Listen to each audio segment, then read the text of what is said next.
All right, good evening, everybody. Toro Dice Club here.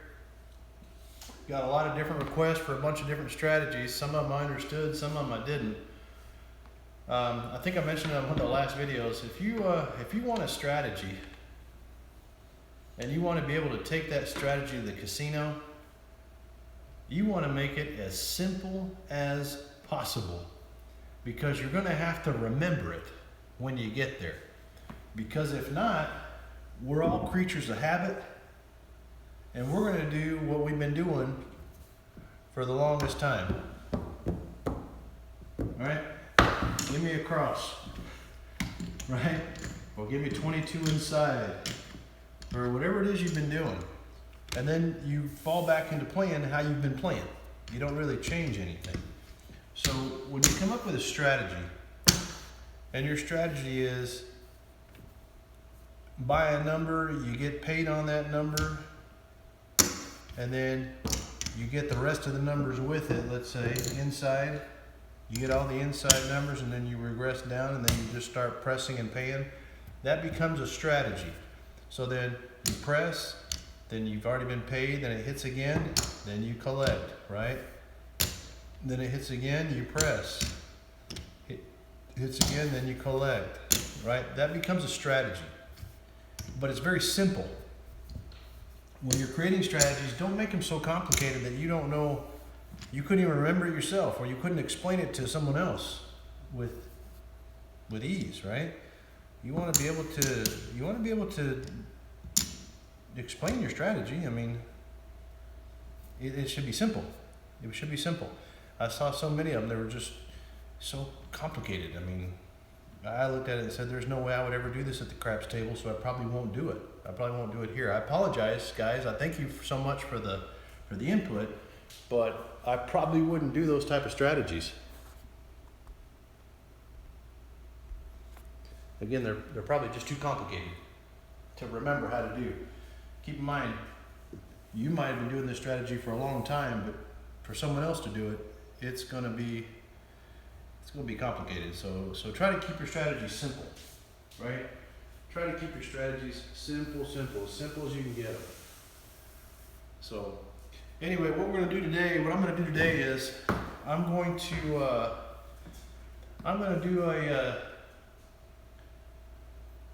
shoot the dice today. I'm going to show you a little dice set that I like to use. Hopefully it works out today. I've been using this a lot. It's a 3-6, 3-5. And what happens is, if the dice rolls this way, it's a 4. If it rolls this way, it's a 9. If it rolls this way, it's an 8. If it pitches inside, it's a 5, right? And the same thing the other way, the other dice. That's a 9. You look at it at 8. You look at it at 5, 4, and a 9. Now, if it pitches twice, you're done, right? Or if you have two dice, one pitches sideways and the other one flips over, you're done, right? So it's going to take a little bit of work to keep your dice on axis, right? And that's the tricky part of dice throwing. Maintaining your dice on axis. There's a lot of shooters that would like to take positions 8, position 7, which is right next to the stick. It gives them a sense that they're picking up the dice and just dropping them. But I'm going to do the same thing with that same dice set I just had, and I'm going to get a different set of numbers. Same thing, here and here. Different set of numbers. So there is no exact science to dice throwing, I gotta tell you. What I do for me is I try to set my dice the same way, throw my dice the same way, keep the mechanics the same, so that my outcome is better than most, okay? If that makes sense. The dice still have to hit the backing. They still have to hit back here. It doesn't matter whether it hits at the bottom or just touches them. It's got to touch the backing. One, if not both. And your casino will tell you that too. They'll be the first ones to tell you, hey, you need to get your dice to the back of the table. So you gotta be real careful. When that does happen, these things aren't designed to bounce the dice straight. They're designed to make them squirrely. So, you know, to be able to say that you control dice, yeah, unfortunately, I really don't believe in hypnotism either. But it's you can't control the outcome of a random square dice rolling and then hitting a diamond backboard. You can't really control the outcome if that's the case. What you can do is manipulate or increase your odds of throwing certain numbers. So I chose this set based on how I traditionally throw. So what I'm going to do is I'm going to go ahead and try it 36 rolls. And in 36 rolls, the average shooter should throw, I think, 6 sevens out of 36 rolls. If you guys have ever seen the chart, that's basically what it is. It's 36 sevens. 36 rolls, 6 sevens out of 36 rolls. So I'm not going to really do much talking at this point. I'd say watch the video all the way till the end. I'm going to track all the numbers, and we're just going to put them down here. My extremes, which are my 2, 3, 11, and 12, I'm going to mark in the field. Any sevens that are thrown are going to be right here in the come bet section. And I'll use the 4, 5, 6, 8, 9, and 10 like everybody else has for the points. So here we go. Begin our 36 roll challenge, I guess. Is that what you want to call it? And I'm going to send it over to the person who requested it so they can see it. I'll actually give them the link. So anyway, here we go. 36 rolls. Dice are out. 3, 2, 5.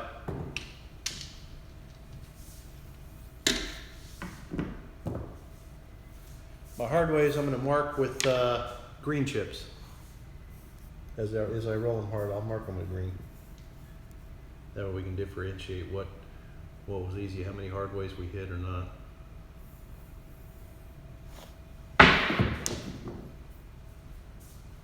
Six, 2, 8.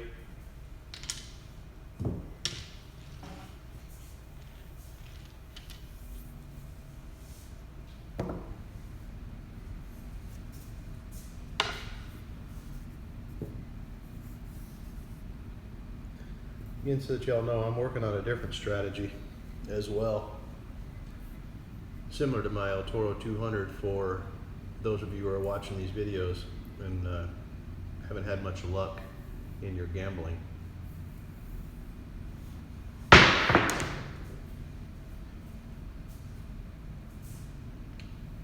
trying to keep the bankrolls small for you guys so that you're not getting all out there. I'm trying to keep these bankrolls really, really small in my strategies. So what I do is I work a strategy first, and then I work it down to see whether or not I can make it work at a smaller denomination. Some strategies I've already worked and I can't because it requires too big a bankroll to dig yourself out.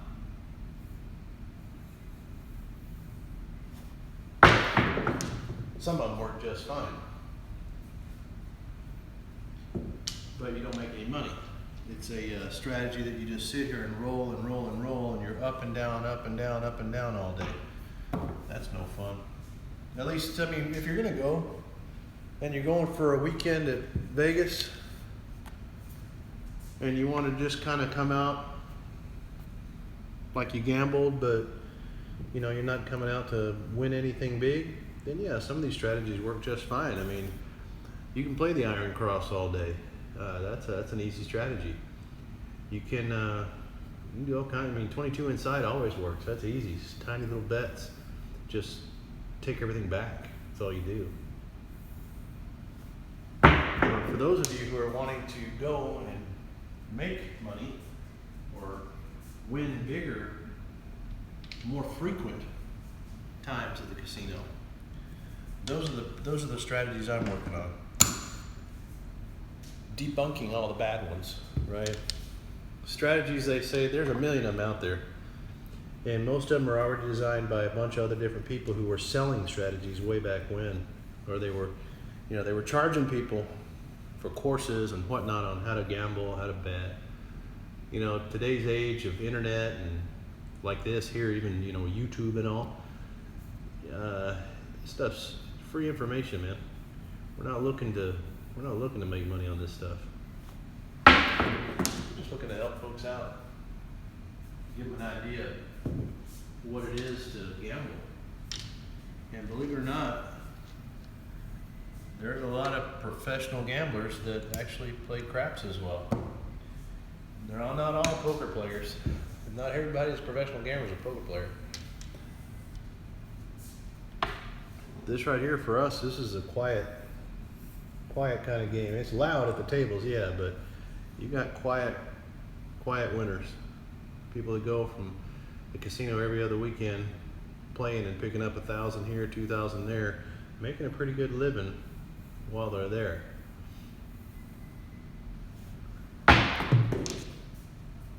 A lot of stuff can happen at a craps table. If you hone in your skills, work your trade, this all tall small bet right here will come in more often than you think. But again, it doesn't come for the random shooter routinely.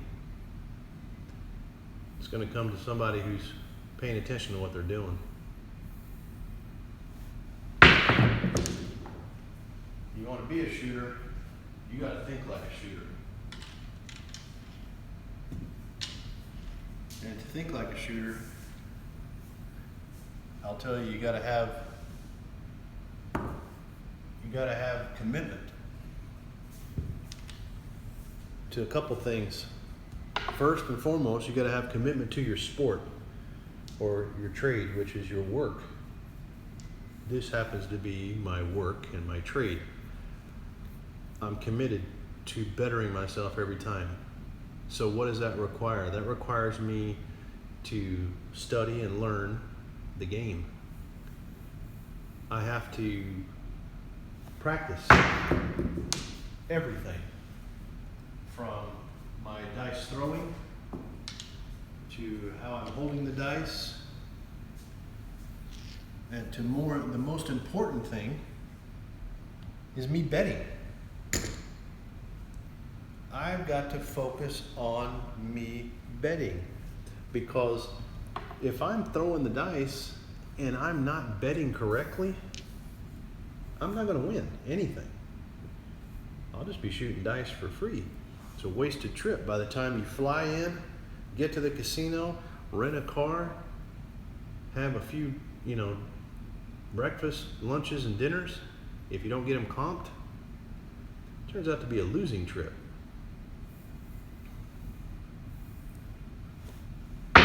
Focus on what you're doing. That's my message to you. Focus. You want to focus. You don't get to be one of the greats by playing around. There's too many guys horseplay. They do. They really do. Life is easy. They're on easy street, but they don't realize that easy street only lasts so long.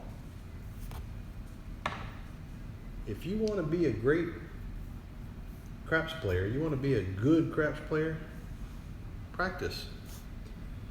Again, you got to start focusing. And my generation is different. My generation has this work ethic like nobody else's.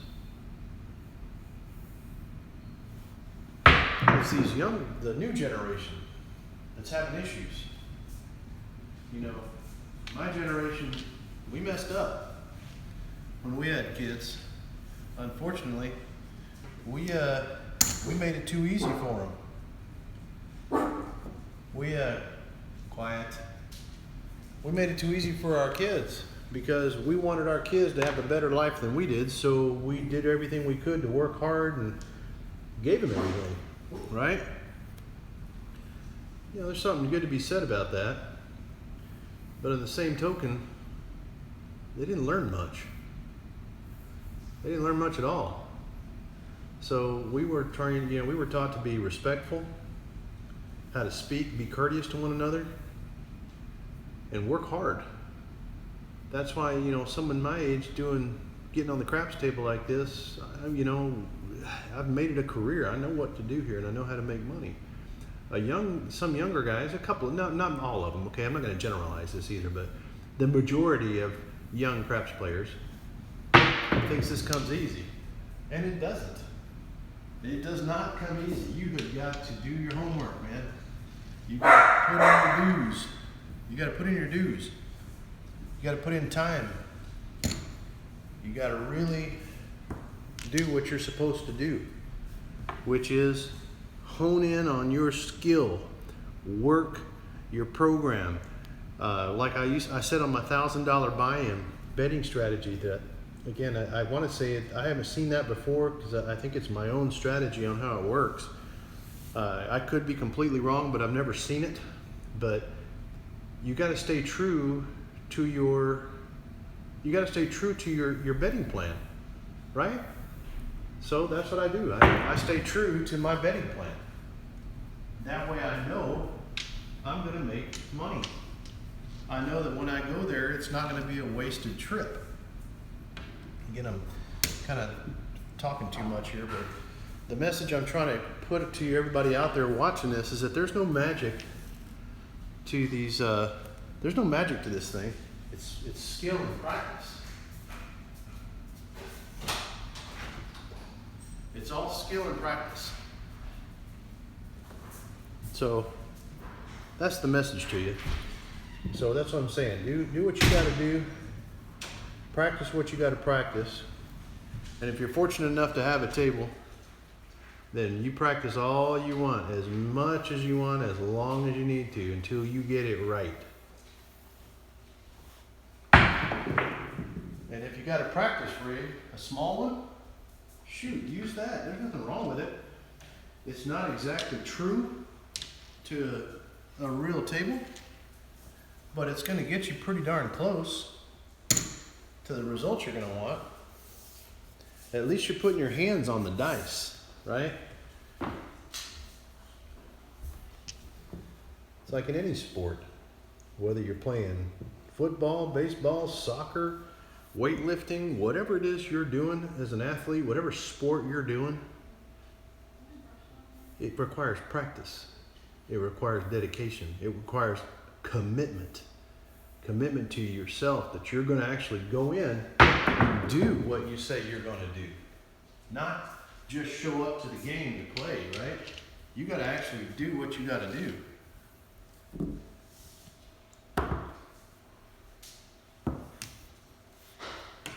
So, anyway, I'm talking too much, and that's why that 7 popped up, I believe. Trying to get back to focus, because I'm already halfway down, and well, I should have thrown a lot more than that. Should have thrown a lot more than that. Golly, I hate that. So guys, like the video, subscribe. Give me some thumbs up if you like what you're seeing. Share it. Share it with your friends. If you see something interesting, and you know, you and the guys are going to Vegas, shit, let me know. I might meet you out there. I've done that before too. Doesn't cost anything really. Just call up and say, hey, somebody fly me out there. Not you guys, one of the casino hosts. But, you know, basically, get on out here. I mean, tell me what you're doing. Focus, focus, focus. You see, I lost focus. I'm losing focus here. I'm talking too much. Anyway, tell me if you guys are going to Vegas. Tell me if you guys are going to casinos. Let me know when y'all are headed that way. Let me know if you're going to try one of the strategies we put out there. You know, let me know about one of your strategies that you're using that maybe you want to see tested out here, so I can just kind of look at it and see how it's going, how it works. But like I said before, make it simple. Make it super, super simple, easy to follow, something you can remember when you get there. You don't need a full notepad of notes on how to work your strategy. If you need a notepad, and like I saw one guy at the casino that had a full sheet of paper, 8.5 by 11 paper, taking notes with a pencil. You know, if you need something like that, your strategy is too damn complicated. It is way too complicated. This game is simple. Simple. It shouldn't be that complicated.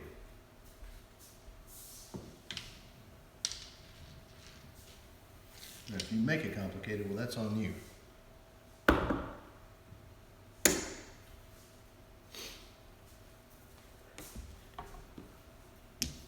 right. 36 rolls, aimlessly rolling. Again, this is where my ADD kicks in. I don't see the purpose of 36 rolls. I understand why we're doing it, but you know, I don't know. It's just hard to stay focused for me to do this. When I practice multiple things all at once. Usually it's the betting along with it that I practice. Most shooters, you'll notice, most guys shooting the dice, they shoot the dice real well. If you ever take a look up in their chip rack, that's about all the chips they'll ever have up there. Very few times, because they don't think to bet on themselves. They don't think to bet or press. They're just waiting to get those dice. You see them, they're blowing on their fingers, keeping them dry. They're rubbing on the table to get their fingers, you know, the oil off the dice from everybody else's grubby hands. They're cleaning their hands. They're doing something to make sure that their mechanics and their fingers and their dice, their connection to the dice is all true, so that they can get the outcome that they're trying to achieve. There's not 100% outcome that's perfect, but if you do those things that are getting in your way, like make sure you wash your hands before you get to the craps table. These chips are filthy, but I use regular soap and water. I don't use that, I don't even know what that stuff's called. Sanitizers. I don't use that. It leaves residue on my hands. It makes them sticky. The last thing you want are sticky hands on sticky dice. It changes the outcome of your dice and what they're going to be doing. It changes everything. I try to keep my hands as clean and as dry as possible. That way I can get the results I'm looking for. Again, hard to concentrate when I'm talking to you guys. I apologize for the sevens. They are going to happen though. I mean, there's nobody who's seven who can just throw perfect every time and not throw sevens. I mean, you can get out there and get 20 of them pretty easy. You know, between 12 and 20 is a good range. If you can shoot between 12 and 20, you're doing pretty good. So here we are. We're, I guess, almost halfway through our stack. Not too bad.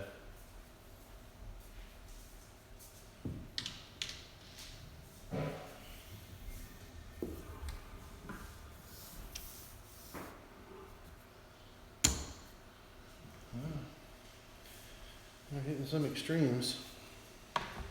We're definitely hitting some extremes here. All right, here we go.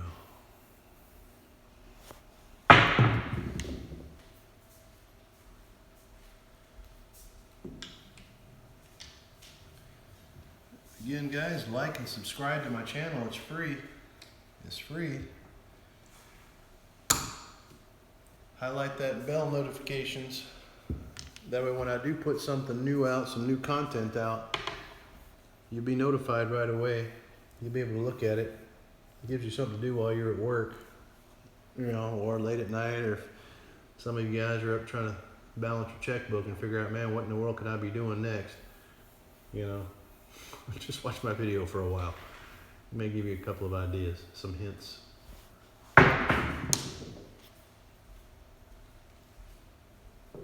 Now, I'm not saying that everybody should go out and become a professional gambler. That's never going to happen. Not everybody has the same personality traits that I do or that others do. It takes a special kind of someone to be a gambler. Not everybody can do it. Not everybody likes it. It's the odds are always against you.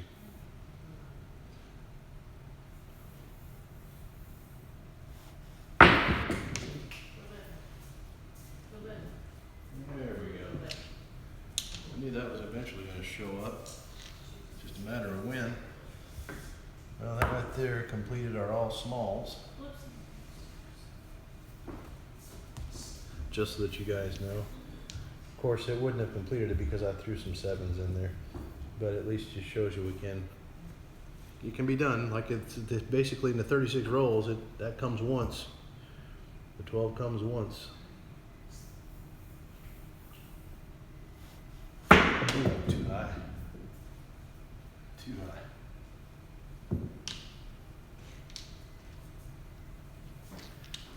Yeah, that's the other thing too. So I was watching one of the guys throw dice on YouTube, just trying to see what they were doing, and he was trying the V set. I'm gonna send him a comment, but he was trying the V set, and again, it's not an easy set to master, especially from the end of the table. But he was trying it, and he was just nailing the crud out of these sevens. Well, I started analyzing what was going on there, and he had way too much arc on it, throwing it way too high. This, if you throw it too low and you throw it too high, this dice set will yield sevens. I can almost guarantee you. It's hard to find that sweet spot, that right path where it goes nice and smooth and gives you what you're looking for. It's very, very tough to find that. But you got to lower your arc. It's good that you're throwing from positions 7 and 8 at your table, but you're raising your arm way too high and you're trying to drop dice. The only way you're going to do that is by lifting the dice. You need to actually release the dice a little sooner and give it some momentum. You're going to find that your dice set will change what you're trying to do, or the way you're gripping your dice will change. So you can get what you're looking for. I understand what you're trying to do. I understand what you're trying to accomplish, but your dice are just too high. So, again, notice every time I've been talking, I'm rolling these sevens. It's a lack of concentration.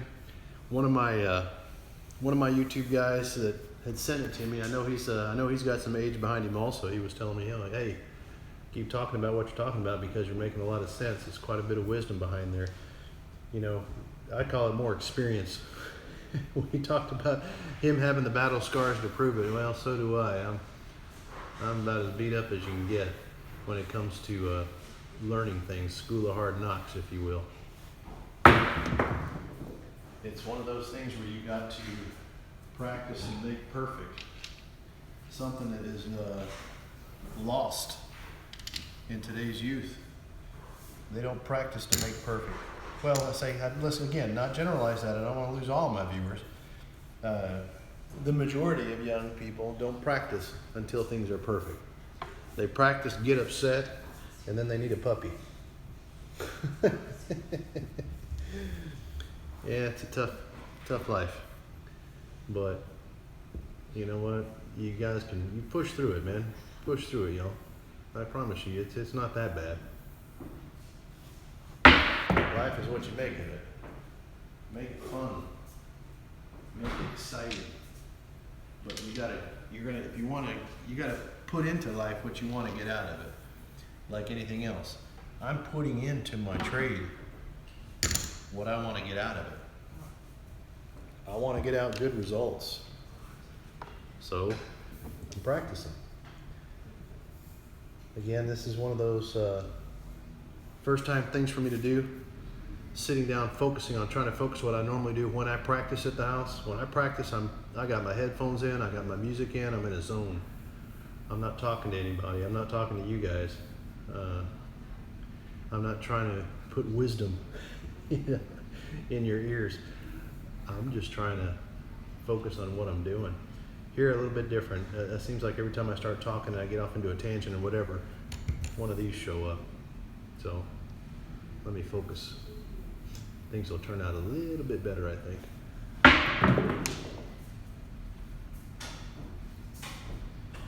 We're almost down to the end of our 36 rolls.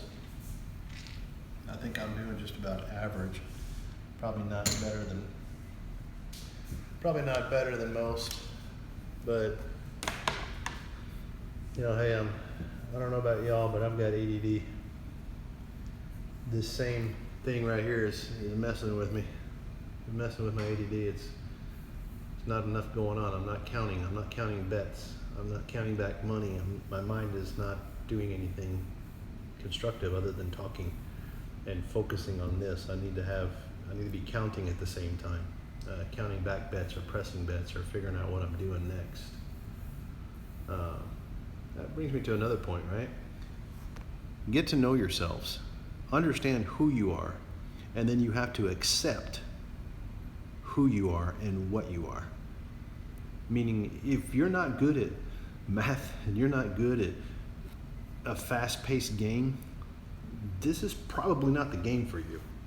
I know some of your friends might like it, but if you're just not built that way, this is not the game for you. But accept who you are, understand who you are, and don't get upset if things don't go your way. Just keep working harder at it if it's really what you want to do.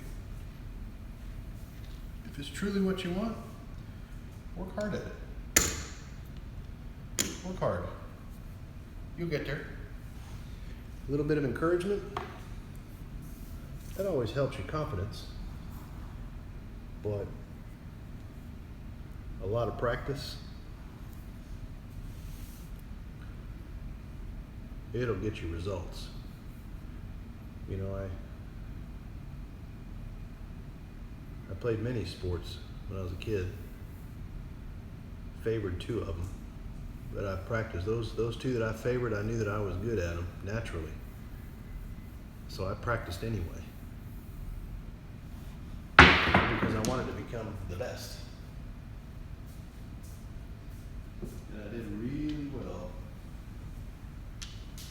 But you can't put your career 100% of the time on athletics, because if you blow out your legs, blow out your back, you're gonna have to have a plan B. So for you young guys that are out there, your plan B better not be being a gambler. Your plan B better be like mine. Get a college education. Be educated. Make something of yourself that someone can't take away from you.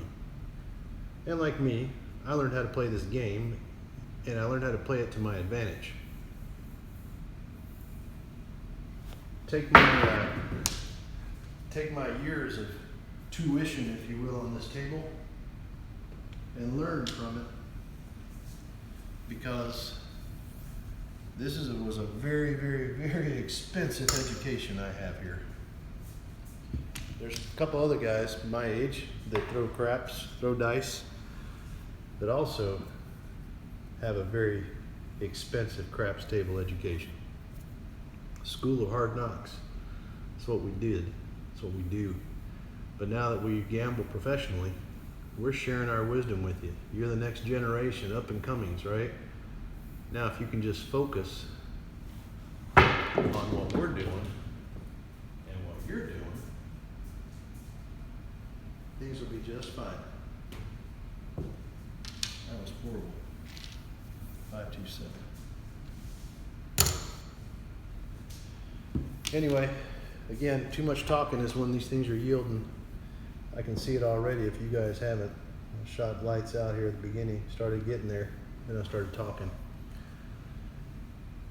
Again, here we are, we're on our last one, so we'll see what happens. Maybe I can get that 12. 12 hasn't even showed up yet.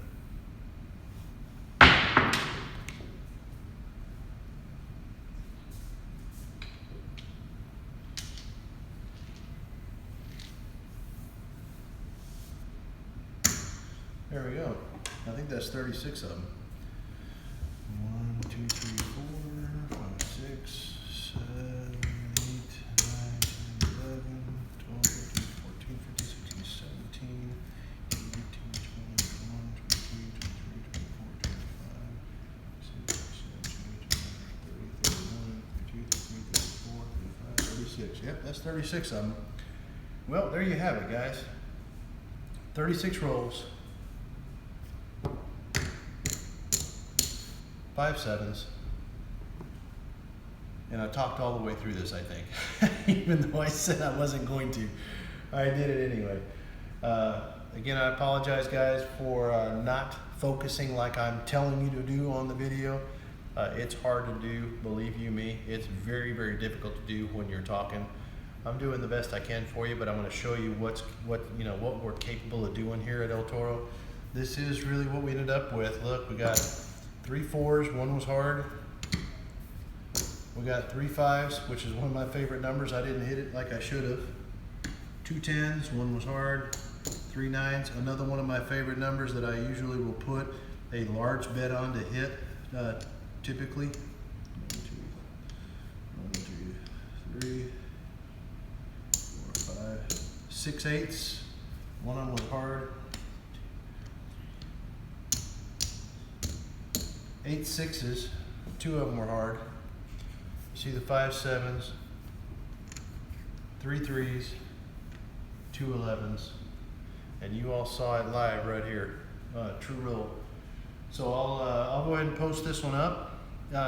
Thanks for watching it all the way through. I know you guys wanted to see the results. I'll probably do it again, maybe in another week, just to see, what the difference is. And this is something too that you guys should do. I think it's good. It's statistics, right? The statistics are the statistics of the dice rolling and turning up a 7 on 36 rolls is 6 times. We're 5. Again, I think I can actually beat this. I already know I can beat this, but it was going to be like a silent film. I'll do it in a silent film motion if I can figure out how to do that. Like the old-timey ones, silent films, and then I'll overlay some kind of goofy music. That's the only way I know of that I'll be able to reduce my 7s and get way under the average. Typically I'll roll 12. 12 is my average, so that would be 3 7s. I've got to cut off 2 7s right here, and I could have easily done that had I just not talked to you guys. Again, it'd make for a boring video, which I don't think you guys will enjoy, but thanks for joining me at the table. Thanks for watching. Please like, subscribe, give it a thumbs up if you liked it. Send me some comments, let me know your thoughts, and I'll respond to them. We'll reply back, or I will. Not me, I'll reply back. It's just me. And, hey, keep on watching, guys. This is what it's all about. Thanks again. Appreciate you.